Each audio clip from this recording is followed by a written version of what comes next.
హైదరాబాద్లో ఎయిర్పోర్ట్ నిర్మాణానికి తెలంగాణ ప్రభుత్వం గ్రీన్ సిగ్నల్ ఇచ్చింది. 700 ఎకరాల భూమి స్వాధీనం చేసుకోవాలని ప్రభుత్వం ఆదేశాలు జారీ చేసింది. తెలంగాణలో 6 ప్రాంతీయ ఎయిర్పోర్టుల అభివృద్ధిలో భాగంగా హైదరాబాద్ ఎయిర్పోర్టును ఎంపిక చేసింది. ఈ మేరకు airports authority of India techno economical feasibility రిపోర్ట్ను సమర్పించింది.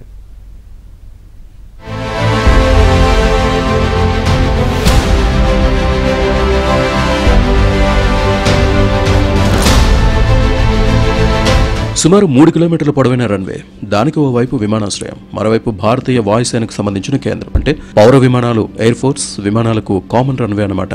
ఇది సమీప భవిష్యత్తులో రూపుదిద్దుకోనున్న హైదరాబాద్ విమానాశ్రయ ముఖ్య చిత్రం.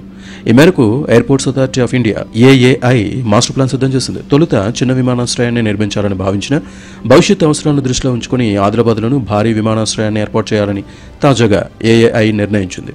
ఈ క్రమంలో దశాబ్దాలుగా ఎదురుచూస్తున్న హైదరాబాద్ ఎయిర్పోర్ట్ కళ నెరవేరబోతోంది. అడవుల జిల్లా హైదరాబాద్లో త్వరలోనే విమానం ఎగరబోతోంది.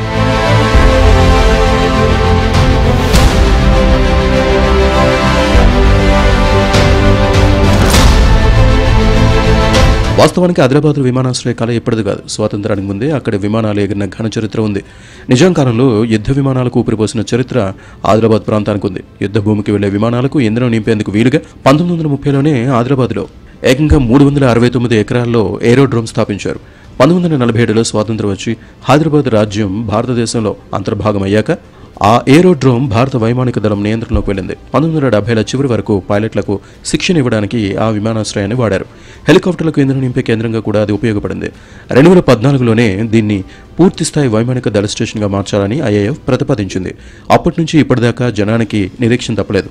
తాజాగా తెలంగాణ ప్రభుత్వం భూసేకరణకు నోటిఫికేషన్ ఇవ్వడంతో హైదరాబాద్లో విమానాశ్రయం ఏర్పాటుపై స్థానిక ప్రజలు హర్షం వ్యక్తం చేస్తున్నారు.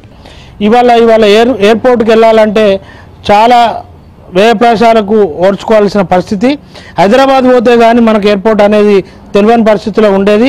ఇవాళ ఏదైతే మన ఉమ్మడి ఆదిలాబాద్ జిల్లాలో ఆ ఎయిర్పోర్ట్ అనేది నెరవేరిస్తే మనకు మధ్యతరగతి ఏదైతే మామూలు ప్రజలు కూడా వాటిని వినియోగించుకునే విధంగా ఉంటుంది. కాబట్టి ఈ ప్రభుత్వం ఈ దిశగా కృషి చేసినందుకు మొదటగా ఏదైతే ముఖ్యమంత్రి గారికి ధన్యవాదాలు తెలుపుతూ